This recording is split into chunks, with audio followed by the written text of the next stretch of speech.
इस वक्त सियासत के आसार बदल रहे हैं। भाजपा के विचार बदल रहे हैं। फेक न्यूज फैलाने वाले दलाल बदल रहे हैं। भाजपा नेताओं के सुर बदल रहे हैं। राजनीतिक करने का नजरिया बदल रहा है। आस्था के पैमाने बदल रहे हैं। कुर्सी के लिए ईमान बदल जा रहे हैं। मौसम के साथ इंसान बदल रहे हैं और तो और भाजपा की पहचान बदल रही है। इस वक्त तमिलनाडु से बहुत बड़ी खबर सामने आ रही है। तमिलनाडु में भाजपा का जनाजा उठ गया है। बस उसे कंधा देने के लिए चंद भाजपाइयों की जरूरत है। लेकिन बीजेपी की मिट्टी पलीत होने के साथ ही बीजेपी के जनाजे को कांधा देने के लिए शायद 4 भाजपाई भी ना मिले। लेकिन तमिलनाडु में भाजपा के साथ इतना बड़ा कांड कैसे हो गया? दरअसल भाजपा की बर्बादी और तबाही के पीछे भाजपा के उन नेताओं को जिम्मेदार ठहराया जा सकता है जिनको बहुत बड़ा चाणक्य माना जाता है, जिनको बहुत बड़ा धीर वीर और योद्धा माना जाता है, जिनको सियासत का बहुत बड़ा गेम चेंजर माना जाता है। जब जब दक्षिण में बीजेपी कदम रखती है तब तब उनका विरोध होने लगता है। हिंदू और हिंदी कहने वालों की बोलती बंद करने में सबसे ज्यादा साउथ वालों का रोल रहा है। लेकिन भाजपा की बर्बादी का जुलूस निकालने में तमिलनाडु में उसी की सहयोगी पार्टी ने कोई कमी नहीं छोड़ी है।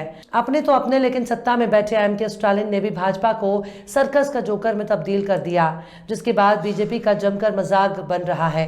भाजपा और आईटी सेल के जरिए जिस तरह से तमिलनाडु के खिलाफ जमकर नफरत फैलाई गई है, आज उसी का नतीजा है कि अब भाजपा के नेता ही भाजपा को छोड़कर भाग रहे हैं। भाजपा के नेता अब भाजपा को ही छोड़कर अपने सहयोगी पार्टी से इजहार मोहब्बत कर रहे हैं।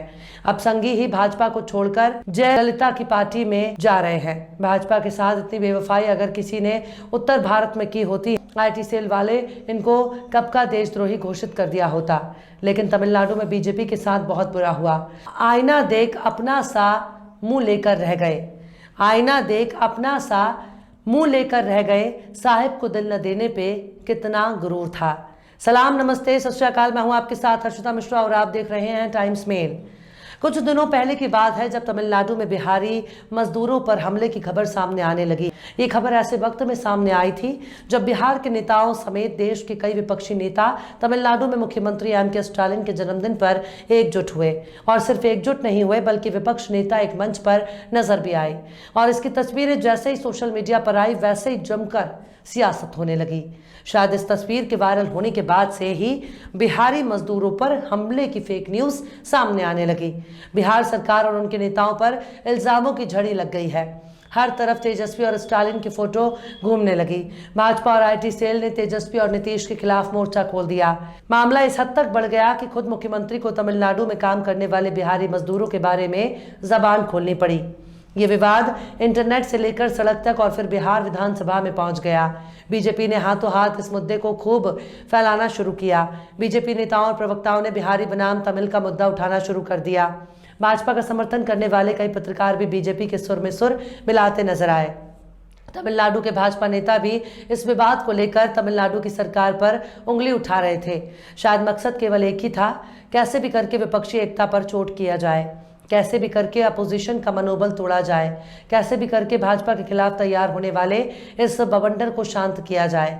लेकिन बिहार से सैकड़ों मील दूर तमिलनाडु में कोई ऐसा भी था जो इन घटनाओं को टुकुर टुकुर देख रहा था, जो इन घटनाओं की नज़ाकत को समझ रहा था, जो खबरिया चैनल पर नजर आने वाली ब्रेकिंग की एक एक नब्ज से वाकिफ था। तमिलनाडु पुलिस ने बिहारी मजदूरों पर हमले के नाम पर फैलाए जा रहे वीडियोस की जांच करनी शुरू की तो पता चला वीडियो फेक था और इनका ताल्लुक तमिलनाडु से भी नहीं था।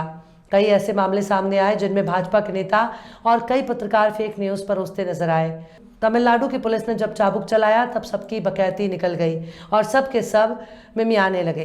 तमिलनाडु के सामने भाजपा, आईटी सेल और कई कथित पत्रकार बिल्ली की तरह म्याऊ म्याऊ करते नजर आए।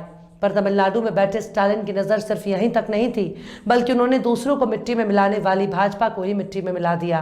और दिल्ली में बैठी भाजपा चुपचाप इस तमाशे को देखने के लिए मजबूर नजर आई। लेकिन अब ऐसा लग रहा है कि तमिलनाडु से भाजपा का सफाया ना हो जाए। कुछ ऐसे ही खबरें तमिलनाडु से निकलकर सामने आ रही हैं। तूतीकोरिन ने भाजपा कार्यकर्ताओं ने अन्नाद्रुमुक के चीफ ई पलानीस्वामी पर गठबंधन धर्म का उल्लंघन करने का इल्जाम लगाते हुए उनकी तस्वीरें जलाई हैं, जिसकी तपिश दिल्ली तक महसूस की जा रही है। लेकिन भाजपा और अन्नाद्रुमुक रिश्ता बिल्कुल आखिरी मोड़ पर नजर आ रहा है। अन्ना द्रमुक और भाजपा के बीच रिश्ता अब तक के सबसे निचले पायदान पर पहुंच चुका है। अभी पिछले ही हफ्ते भाजपा के 5 नेता AIADMK में शामिल हो गए थे, जिनमें भाजपा के राज्य IT विंग के प्रमुख CRT निर्मल कुमार भी थे। लेकिन गुरुवार 9 मार्च को खबर आती है कि 13 भाजपा नेता भी CTR निर्मल कुमार के समर्थन में पार्टी छोड़ रहे हैं। निर्मल कुमार रविवार को भाजपा छोड़ AIADMK में शामिल हुए थे और इल्जाम लगाया कि अन्नामलाई का एक DMK मंत्री के साथ गुपचुप समझौता है। 2019 के लोकसभा चुनावों के बाद से AIADMK ने भाजपा के साथ गठबंधन में चुनाव लड़ते हुए 3 चुनाव हारे हैं। हाल ही में उपचुनाव AIADMK गठबंधन हार गया था। उपचुनाव में तो दोनों दलों ने साथ प्रचार तक नहीं किया था। मीडिया रिपोर्ट्स में दावा किया जा रहा है कि AIADMK अब बीजेपी के लिए बोझ बनती जा रही है। पिछले साल नवंबर में तमिलनाडु की निजी यात्रा पर आए केंद्रीय गृह मंत्री अमित शाह से मिलने पर पलानीस्वामी ने कहा था कि उनसे मिलने की कोई जरूरत नहीं है। मतलब देश के गृह मंत्री तमिलनाडु आते हैं और पलानीस्वामी मिलने से मना कर देते हैं। हालांकि तमिलनाडु में भाजपा के चीफ पहले ही खुद पर फेक न्यूज फैलाने के आरोप का सामना कर रहे हैं, लेकिन कह रहे हैं कि भाजपा पर अन्ना द्रमुक का हमला दिखाता है कि तमिलनाडु में भाजपा आ रही है, हम तमिलनाडु में बढ़ रहे हैं और भाजपा आ गई है। हालांकि AIADMK ने इस बात से इनकार किया कि उसने भाजपा को गलत तरीके से नुकसान पहुंचाया। AIADMK से एक प्रवक्ता कोवई सत्यन ने अन्नामलाई को उन्हीं के अंदाज में जवाब देते हुए कहा कि जब भाजपा हमारे लोगों को अपने दल में शामिल करती है तो वो अपनी छाती पीटती है, लेकिन जब उनकी पार्टी का कोई नेता हमारे यहाँ आता है तो वे चिल्लाते हैं। हालांकि अन्नामलाई के इस बयान पर AIADMK IT विंग के सचिव रामचंद्रन ने कहा कि एक बार भाजपा को नोटा से भी कम वोट मिले थे।